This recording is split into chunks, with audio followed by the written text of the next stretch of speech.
துரந்தரோட compare பண்ண பொழுது youth ஒரு சாதாரண சின்ன படம் தான். இன்னைக்கு ரஜினி படமாக இருக்கட்டும், அஜித், விஜய், விக்ரம், பெரிய நடிகர்கள் யார் படமாக இருந்தாலும் கிளாமர் காமிக்கிறது கொஞ்சம் கேப் கிடைச்சா கூட ஓப்பன் பண்ணிட்டுருவாங்க. துரந்தர் படம் பார்க்க போயிட்டு வந்தால் வெளியே வரும்பொழுது வேட்டி சட்டையெல்லாம் சோப் போட்டு வாஷ் பண்ணிட்டு தான் போகணும். அந்த அளவுக்கு ரத்தம் சதம், அதாவது நீங்கள் கண் கொண்டு பார்க்க முடியாத வன்முறை.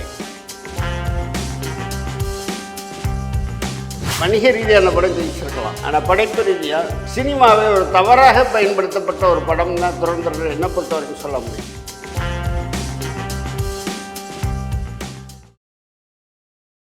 வணக்கம். இன்றைய சந்திப்பில் நம்முடன் இணைந்திருப்பவர் பத்திரிகையாளர் ராமானுஜம் அவர்கள். வணக்கம். வணக்கம்.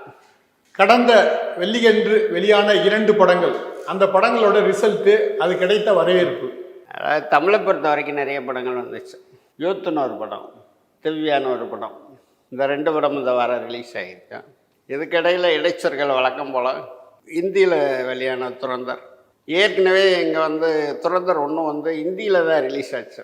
இந்த படம் பர்பஸாக தேர்தலை முன்னிட்டு தமிழில் டப் பண்ணி 2 நாள் லேட்டாக அங்கே ரிலீஸ் ஆகிருக்கு. தமிழ்நாடு திரையரங்களை பொறுத்த வரைக்கும் துரந்தரா யூத்தா ஒரு கடுமையான போட்டி போயிட்டுருக்கு. ஏன்னா 2 படத்தையும் நீங்கள் கம்பேர் பண்ணிங்கன்னா துரந்தரோட கம்பேர் பண்ணும் பொழுது யூத் ஒரு சாதாரண சின்ன படம் தான். ஒரு 8 கோடி ரூபாயில் எடுத்த படம். தமிழ் சினிமாவில் பார்த்தீங்கன்னாக்க போன டிசம்பரில் சிறை, அதுக்கடுத்து இந்த வருஷம் பார்த்தீங்கன்னாக்க தாய்க்கிழவி. தாய்க்கிளை ஸ்லோவாக ஆரம்பித்து லேட் பிக்கப் ஆகி அதை சைன் பண்ணி பெரிய லெவலில் ஹிட் ஆச்சு. கிட்டத்தட்ட ஒரு 84 கோடி ரூபாய் அது ரெக்கவரி பண்ணியிருக்கு. ஆனால் நீங்கள் யூத்து பார்த்தீங்கன்னா 4 நாளில் கிட்டத்தட்ட அதாவது வணிக ரீதியாக அவங்க சொல்கிறது 28 கோடி ரூபா. என்னோட அனுமானம் 30 கோடி ரூபாய் என்பது 4 நாளில் உலகம் முழுவதும் இந்த படம் வசூல் பண்ணியிருக்கு. இந்த படத்தில் யாருமே கிடையாது. ஆக்சுவலாக பார்த்தீங்கன்னா மலையாள ஆர்டிஸ்ட் வஞ்சரமூடு, தமிழ் ஆர்டிஸ்ட், இந்த 2 பேர் மட்டும்தான் உங்களுக்கு முகம் தெரிஞ்சவங்க. தேவதர்ஷினி, நளினி, இவங்க தான். கருணாஸ் பையன் கண் கருணாஸுக்கு ஒரு பெரிய அறிமுகம் இருக்குது தமிழ் சினிமாவில். ஏன்னா வெற்றிமாறன் டைரக்ஷனில் அந்த பையன் நடித்த படத்தில் ஒரு பெரிய ரோலில் அவனுக்கு இருந்ததுனால உங்களுக்கு தமிழ் ஆடியன்ஸ் சைடில் அவருக்கு ஒரு மிகப்பெரிய அறிமுகம் இருந்தது. 2வது தனுஷோட ஐஷன் இயக்குனராக பார்த்தீங்கன்னா தனுஷோட ஐஷன் வாத்தி படத்தில் ஒர்க் பண்ணியிருக்காரு. நடிகனாக பார்த்தீங்கன்னா வெற்றிமாறனுடைய அறிமுகம். இன்னொரு பக்கம் அரசியல்வாதி, நடிகர், எப்படி பன்முகத்தன்மை கொண்ட கருணாஸோட பையன்.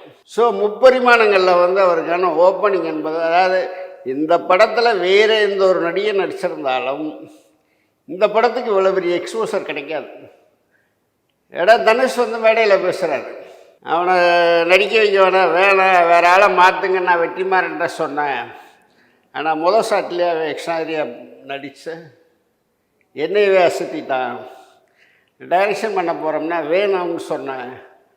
படத்தை எடுத்துகிட்டு போட்டு காமிச்சு என்னையே கவுத்துட்டான், படம் எக்ஸ்ட்ராரியாக இருக்குது அப்படின்ட்டு. படம் ரிலீஸுக்கு முன்னே ஏன்னா தனுஷ் மாதிரியான ஒரு நடிகர் பேசும் பொழுது அந்த படத்தின் மீது ஒரு மிகப்பெரிய கவனம் குவிய ஆரம்பிக்கும். இன்னொரு பக்கம் பார்த்தீங்கன்னா சிலம்பரசன் சான்ஸே இல்லை, அப்படி ஒரு படம் மட்டும் அவர் வானலாக தமிழ் சினிமாவில் இது ஒரு ஆரோக்கியமான ஒரு அறிமுக நடிகர் இல்லை அறிமுக இயக்குனர் படத்தை பாராட்டுவது என்பது, அதாவது இன்றைக்கி சிம்பு சொன்னாலோ தனுஷ் சொன்னாலோ அல்லது வேறு யாரும் சொன்னாலும் அது கவனத்துக்குரியதாக சினிமா வட்டத்தில். அப்படித்தான் யூத்து படம் ஆனால் இவங்கெல்லாம் புகழ்கிற அளவுக்கு அந்த படம் தகுதியான படமா அப்படின்னா அந்த தகுதி இந்த படத்துக்கு இருக்குது.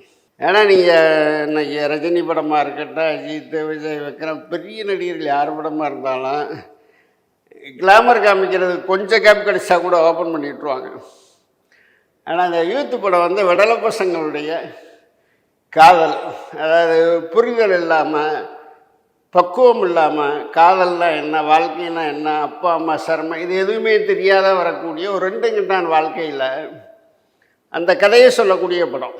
துள்ளுவத இளமைன்னு தனுஷ் நடித்த படமும் ஒன்று வந்துச்சு. அதில் எல்லா ஏரியாவிலையுமே கிளாமர் பண்ணியிருப்பார் செல்வராகவன்.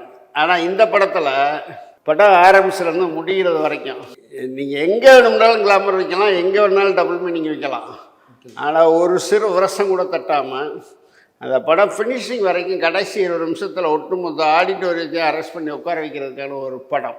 அதனால தான் தனுஷ் சிலம்பரசன் இந்த படத்தை இந்த அளவுக்கு வானலாக புகழ்ந்திருக்காங்க. இல்லை, இப்போ இந்த படத்தை எடுத்துக்கிட்டோம்னா யூத் படம் மாதிரி வன்முறை இல்லாத ஒரு காதலை சொல்கிற இல்லாட்டி வாழ்க்கையை சொல்கிற படங்கள் இருக்குல்ல, தமிழில் தொடர்ந்து ஜெயிக்குது. அது நம்ம லவ் டுடே அப்படின்னு வச்சுக்கலாம். லவ் டுடேலேருந்து அதில் கூட கொஞ்சம் விரசமான வசனங்கள் காட்சிகள் இருந்தது. ஆனால் இதில் சுத்தமாக இல்லை. அந்த லவ் டுடேலேருந்து சிறை, வித் லவ், டூரிஸ்ட் ஃபேமிலி, இது மாதிரியான படங்கள் இருக்குல்ல, குட் நைட்டு, இது மாதிரி ஒரு 5-6 படங்கள். அதாவது வன்முறை, ரத்தம் இதெல்லாம் மற்ற படங்களில் இருந்தால் கூட இந்த படத்தில் எதுவுமே இல்லைங்கிறது காரணம், இந்த படத்தில் வரக்கூடிய ஒவ்வொரு வசனமும் வன்முறை தான். ஒவ்வொரு வசனமும் காமெடியாக தான் இருக்கும். ஏன்னா நீங்கள் அந்த விடலை பருவத்தில் வாழ்க்கையை பற்றி நம்ம எப்படி புரிஞ்சுக்கிட்டு இருப்போம் அப்படிங்கிறத அப்படியே நீங்கள், அதாவது சினிமா என்பது உங்களுடைய உணர்வுகளோட கலக்கும் பொழுது தான் அந்த சினிமா உங்களோட கனெக்ட் ஆகி அந்த படம் ஜெயிக்கும். அதை யூத்து படம் பண்ணியிருக்கு. கிளாமர் இல்லை, டூயட் இல்லை, கனவு சீன் இல்லை, ஃபைட் இல்லை, எதுவுமே இல்லாமல் ஒரு படம் ஜெயிக்குதுன்னா அதுலேயும் ஒரு 20-22 வயசுக்கு உட்பட்ட யூத்தாக நடித்த ஒரு படம். இன்றைக்கி தேட்டரு போகிற அதை துறந்தருக்கு என்ன உங்களுக்கு கூட்டம் இருக்கும், அதுக்கு ஈக்குவலாக யூத்து படத்துக்கு இருக்குனாக்க அதை உள்ளே துறந்தர் படம் பார்க்க போயிட்டு வந்தால் வெளியே வரும்பொழுது வேட்டி சட்டையெல்லாம் சோப் போட்டு வாஷ் பண்ணி தான் போகணும். அந்த அளவுக்கு ரத்தம் சதம், அதாவது நீங்கள் கண் கொண்டு பார்க்க முடியாத வன்முறை.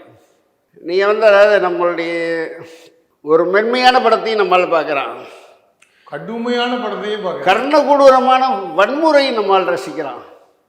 அதுக்கு காரணம் காலங்காலமாக இந்தியா பாகிஸ்தான் மேட்ச்னாலே அதுக்குன்னு ஒரு தனி மார்க்கெட் இருக்குது.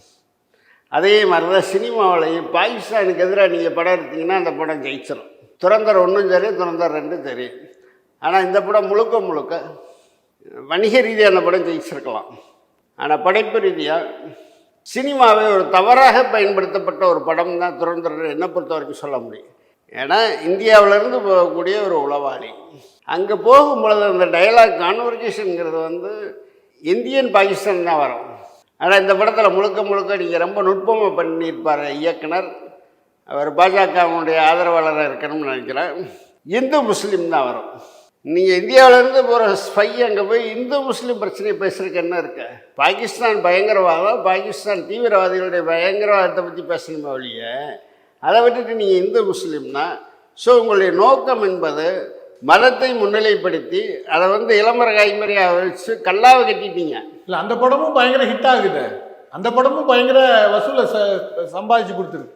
அதாவது துறந்தர் 1 விட துறந்தர் 2 அடித்து பட்டாசாக வெளுத்துட்டாங்க. நீங்கள் ஒரு 4 நாளில் ஒரு 800 கோடி ரூபாய் கிராஸ் ஆகிடுச்சு.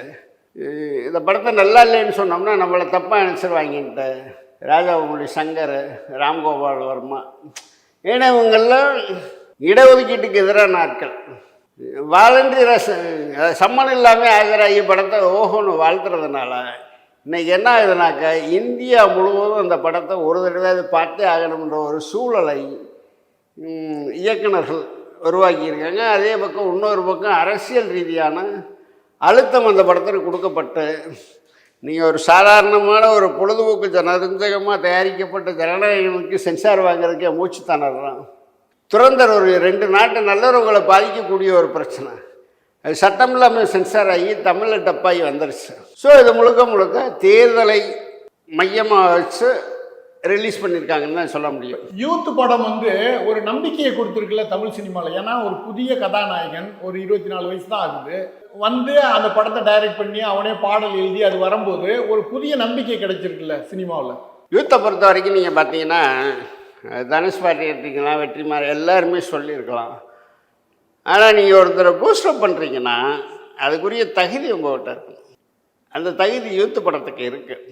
இது மாதிரியான படங்கள் தமிழ் சினிமாவில் தொடர்ச்சியாக வெற்றி பெறும் அப்படிங்கிற ஒரு நம்பிக்கையை ரஞ்சித் சொல்லியிருக்காப்புல. ஏன்னா அடுத்து காளிதாஸ்னு ஒரு படம் வரப்போகுது. அதுவும் புதுமுகங்களை வச்சு பரத்தை உள்ளே வச்சு பண்ணிடக்கூடிய காளிதாஸ் 2 கண்டென்ட்டை வச்சு தான் அந்த படம் வரும். ஸோ அதனால் இது மாதிரியான படங்கள் தான். அதாவது நீங்கள் பார்த்தீங்கன்னா 2025 டிசம்பர்லேருந்து 2026 மார்ச் வரைக்கும் பட்ஜெட் படம் தான் தேட்டரை காப்பாற்றிட்டு இருக்கு. பட்ஜெட் படம் தான் இன்றைக்கி வந்து பெரிய படமாக இருக்குது. பெரிய இயக்குநர்கள், பெரிய நடிகர்களில் காணா போயிட்டாங்க. ஸோ அதனால் கம்மியான செலவில் படம் எடுத்து கண்டென்ட்டு நல்லா இருந்துச்சுனாக்க அந்த படத்துக்கு உரிய ப்ரமோஷன் நீங்கள் பண்ணிங்கன்னா படம் ஜெயிக்குங்கிறத சிறை, தாய் கிழவி, எனக்கு யூத், இந்த 3 படம் ப்ரூவ் பண்ணியிருக்கோம். யூத் படம் என்ன வெற்றி எந்த அளவுக்கு போகும்? அதாவது இனி அடுத்து படம் பண்ணுறவங்கெல்லாம் கொஞ்சம் யோசிப்பாங்க. பட்ஜெட்டில் படம் பண்ணும் பொழுது நீங்கள் கடகடன்னு படம் எடுத்து 90 கிழமை ரிலீஸ் ஆனப்போ ஒரு 41 படம் பூஜை போட்டு 20 படம் மட்டும்தான் வந்துச்சு, 21 படம் வரல. அது மாதிரி இல்லாமல் இன்றைக்கி பட்ஜெட்டில் படம் எடுப்பதும் நீ பேச வச்சு படம் எடுக்கிறதும் இன்றைக்கி அதிகமாகிக்கிட்டு இருக்கு. ஒரு நிதானத்தன்மையை கடைபிடிக்க தொடங்கியிருக்காங்க. அதனால் இந்த 2026 என்பது தமிழ் சினிமாவுக்கு ஒரு ஆரோக்கியமான போக்காத்தான் இருக்கும். பிரம்மாண்டங்களும் பெரிய நடிகர்களும் இந்த 2026 தமிழ் சினிமாவில் ஒரு மிகப்பெரிய டாமினேட் பண்ண முடியாது. இப்போ கென் வந்து யூத் படத்தின் மூலம் ஒரு இயக்குனராக தன்னை நிரூபிச்சிருக்காரு. அப்புறம் ஒரு சிறந்த நடிகராகவும் இருக்கார், ஹீரோவாக நடிச்சிருக்காரு. அவர் எந்த பாதையில் பயணம் செய்வார்னு நினைக்கிறீங்க? இல்லை, கென் கருணாஸை பொறுத்த வரைக்கும் நீங்கள் தமிழ் சினிமாவில் அவர் வந்து இயக்குனராகத்தான் ஜெயிக்க முடியுமே ஒழிய நடிகராக அவர் ஜெயிக்க முடியாது. ஆனால் ஒரு பிரதீப் ரங்கநாதன் வந்து வரும்பொழுது அதுக்குரிய உயரம் மற்ற எல்லா விஷயங்களும் இருந்துச்சு. ஆனால் கென் கருணாஸ் வந்து ஹீரோ மெட்டீரியல் கிடையாது, டைரக்டர் மெட்டீரியல். அப்படி தான் நான் பார்க்குறேன். நன்றி, வணக்கம். இந்த வீடியோ உங்களுக்கு பிடிச்சிருந்தா லைக் பண்ணுங்க, ஷேர் பண்ணுங்க, கமெண்ட் பண்ணுங்க. மறக்காம OH சினிமா சேனலுக்கு சப்ஸ்கிரைப் பண்ணுங்க.